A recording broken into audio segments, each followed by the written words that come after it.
My name is Leah Tamar Shrestinian, and I co-curated the exhibition Place, Nations, Generations, Beings, 200 Years of Indigenous North American Art at the Yale University Art Gallery. One of my favorite works in the exhibition is a mixed media work on paper called Indifferent by Julie Buffalohead. My co-curators and I placed it in the beings theme of the exhibition because of the motley crew of animals it features. Buffalohead is indigenous, and as a citizen of the Ponca nation, she often draws on characters from Ponca stories in her work. At first glance, the whimsical animals and bright colors in the drawing make me think solely of play, and it is a playful scene. A human-like coyote, curled in a lawn chair, watches the other animals entertain themselves around a pot of water. The weasel holds a bright blue beach rake, while the raccoon reaches down to splash. I am struck by the distinct everydayness of the items that populate this fantastical scene. The kitchen pot repurposed for play, the simple primary color toys, and the classic vinyl lawn chair. Set in a blue expanse, the scene seems like it has been taken out of context. We can imagine a human equivalent taking place in someone's backyard on a summer afternoon, or in the sand by the ocean's edge. At the same time, there are tensions in the work that accompany the play and whimsy.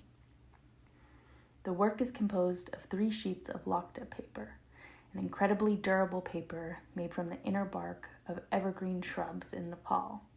The seams of the sheets create 3 distinct panels, drawing our attention to the separate areas of the scene. Coyote in her chair populates the left panel, her feet and one chair leg just inching into the central area, where the 3 owls are the only subjects. To the right, the raccoon, weasel, and turtle frolic with toys in the water. The animal characters straddle the divisions in the paper, linking the 3 scenes. All but the white owl are oriented toward the deep gulf of blue at the center of the work that separates Coyote from the other animals. Coyote occupies a mother's role, supervising the games of children from her chair. Curled in on herself, she is relaxed yet self-protective. Though she observes the play, she is distant from it.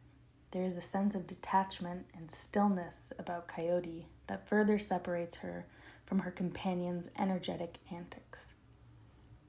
She has no stake in the mischief that engages the others, and yet she continues to watch. Turtle and Weasel return her gaze, perhaps hoping to entice a response from their impassive supervisor. Buffalohead is particularly intrigued by trickster characters who are prevalent in Ponca stories, as well as stories from many other indigenous nations.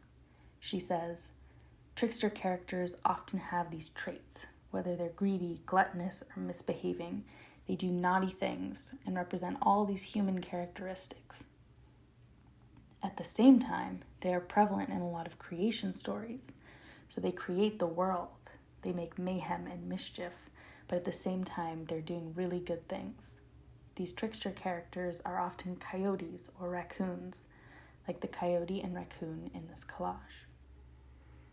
In some ways, we can see the many sides of the trickster and the contradictions the trickster embodies in the tension and balance held in the work between connection and distance, gravity and play, stillness and movement.